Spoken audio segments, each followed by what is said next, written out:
There is something profoundly unsettling about seeing the world for what it is.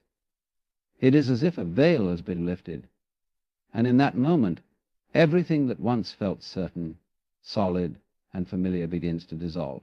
The rules that once seemed so absolute, what is good, what is bad, what one should do, how one should live, no longer hold the same weight. And with this shift comes a quiet separation from the world and the people in it. It is not a choice made out of bitterness or resentment. It is not that one wishes to be alone. Rather, it is the natural consequence of understanding, of seeing through the layers of conditioning that keep most people tethered to the illusions of society. The more one awakens to the truth, the more difficult it becomes to engage in the games that once seemed important. Small talk feels empty. Gossip feels like noise. The constant struggle for validation, success, and approval appears pointless, a fleeting distraction from something deeper. Most people do not seek truth. They seek comfort. They seek familiarity. They seek confirmation that the way they are living is right, that their beliefs are correct, that their choices are justified. But the moment one steps beyond this, they are no longer a participant in the collective dream. They become an outsider, not because they have rejected the world, but because the world no longer recognizes them as one of its own. There is an odd paradox in all of this. The one who sees beyond illusion does not judge those who remain asleep. There is no anger, no frustration, no superiority, only understanding. They see why people cling to their beliefs, why they hold on to their routines, why they seek distractions. They understand that most are simply afraid of the unknown, afraid of letting go, afraid of questioning too deeply, for fear that everything they have built their identity upon might crumble. And so the awakened one moves differently. They do not force their insights upon others, for they know that truth cannot be given, it must be found. They do not try to convince or argue, for they see that most do not want to be freed, they only want to be reassured. This creates a distance, not an intentional one, but an inevitable one. Friends drift away. Conversations become strained. The connections that once felt natural now feel forced. The more one embraces their own awakening, the more they find themselves standing at the edges of the world, watching as others move through life as if in a dream. There is a temptation to return to the old ways, to try and fit in again, to pretend for the sake of companionship. But once the truth has been seen, it cannot be unseen. Yeah, seeing the world for what it really is. And that was Alan Watts. Y'all know him. He's a writer, thinker, philosopher from 60s and 70s. Longtime listeners of the show know that in the year 2020, we called that the year of seeing clearly. Remember that? That's when the veil started to fall, per se. Go to CherylShows.com, CherylShows.com, and nothing but amazingly interesting and eye-opening episodes there, that's for sure. Okay, let's move on with it. Okay, so what was Alan Watts trying to tell us? The veil. What does he mean by the veil is lifting? Reminds me of The Matrix, right? The veil, I think, is probably, we're just going to jump right into it, all the lies of our society, right?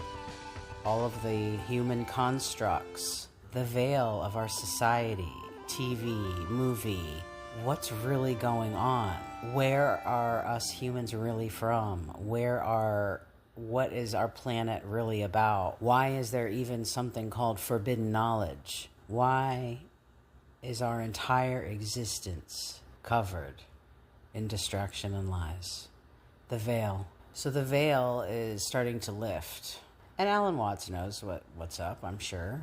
He's part of the, quote, elite, right? Why is there even an elite class?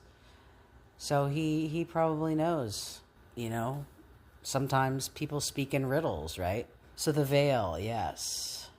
It runs so much deeper than bread and circuses. Football is a distraction to keep all males from, overthrowing the government. We give them these outlets that they can just scream about and take their shirts off and wear fucking Viking horns, instead of taking over the government, they'll just fight each other.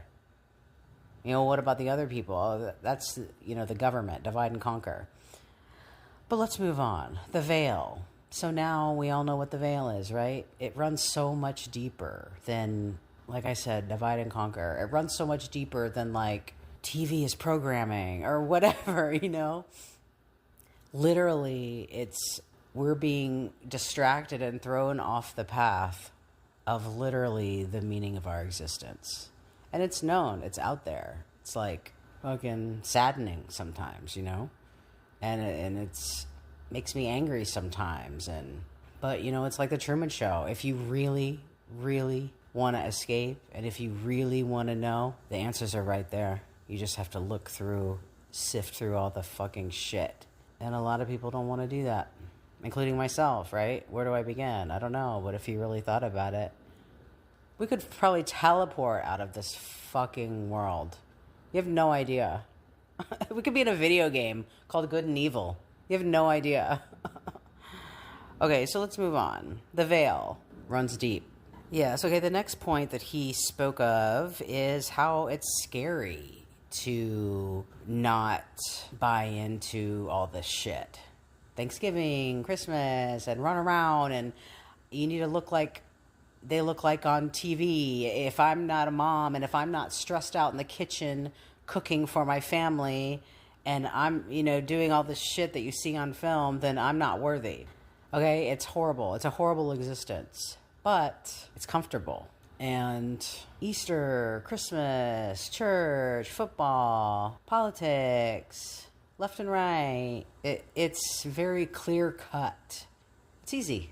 And it's scary to be like, wow, this holiday's this holiday's this holiday's this. Wow, it's all just to get our money for these holidays, consumerism. Wow, it's all to keep us like married and working the 9-to-5 grind, and so we do not find out the nature of our existence, so we do not leave, so we continue to slave away for the elite class. Like, okay, like, wow, we're in a prison, y'all. It's no fucking joke.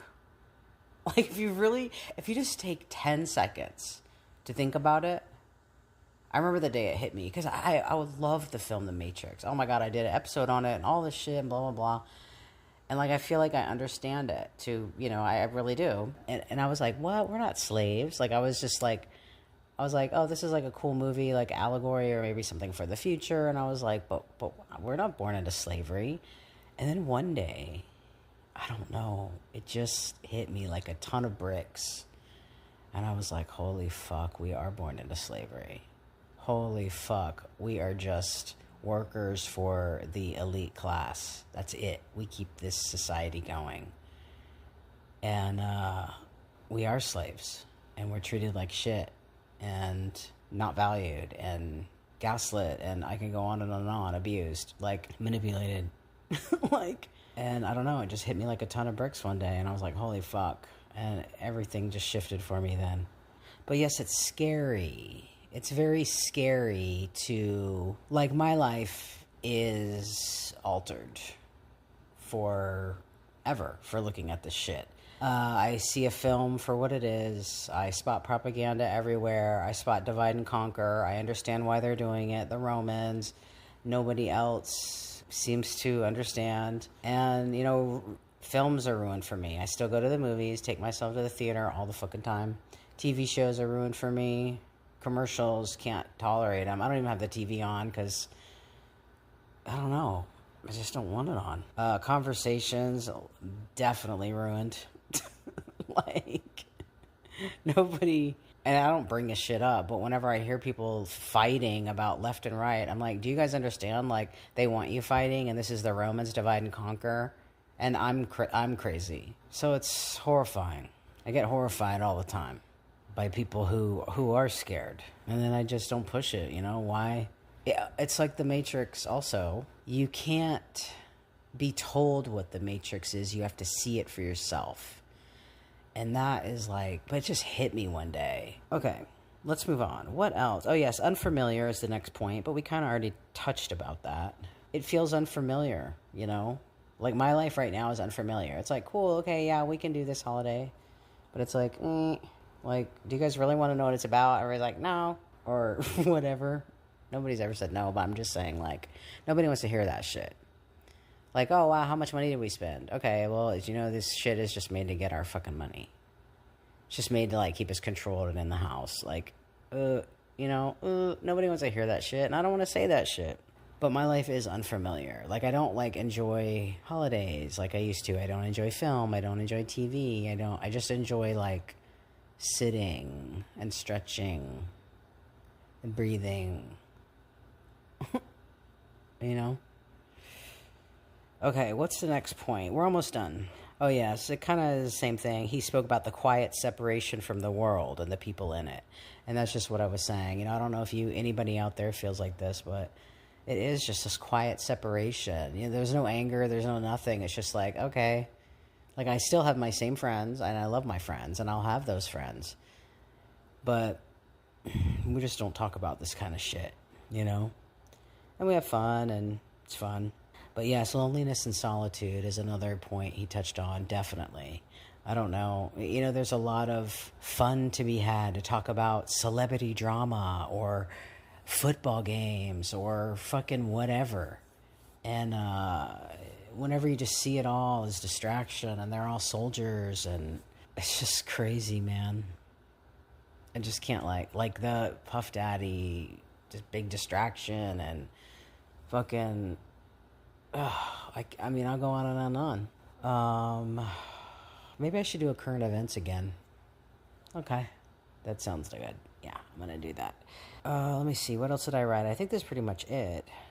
Seeing through the conditioning that people are tethered to. Yeah, we already talked about that. Hold on. Let me just check my notes. Okay, here's what I guess I wanted to put at the end. Most people seek comfort, not truth. They look for validation in the 9 to 5, what they should be doing. And it's all backed up from film to memes. Hating your life and job, it's just a normal part of life. Do you need that apartment? Do you need to work that much? Or are you conditioned to work and need those things because super rich need workers? You are born into slavery, just like the film The Matrix says. The moment someone starts connecting the dots, that the democratic system in the U.S. is an illusion, and it is divide and conquer. Divide and conquer is a manipulative, calculated creation by the Romans to keep people divided and fighting each other and not the real enemy. You cannot be told what the Matrix is. You have to see it for yourself. So I could just talk, and then one day, 2 months from now, you'll be in the shower and you'll go, holy fuck. Oh, here's how I closed it. Okay. Once the truth has been seen, it cannot be unseen. Boom. Okay, hey, that was a pretty good episode. Okay, so stay tuned for current events. Current events. If you're an old-time listener to this show, oh, it was so popular. I mean, for me, I'd get 200 downloads each episode, which people hate on that. Like, I wouldn't want to any more than that. But, oh yeah, stretching. See, it's good. Just like stretch today. Oh yeah, pull them shoulders back, girl. Okay, but that was a good episode. Stay tuned. Current events, current events. And I'll talk to y'all soon. CherylsShows.com. CherylsShows.com. TTFL. TTFN.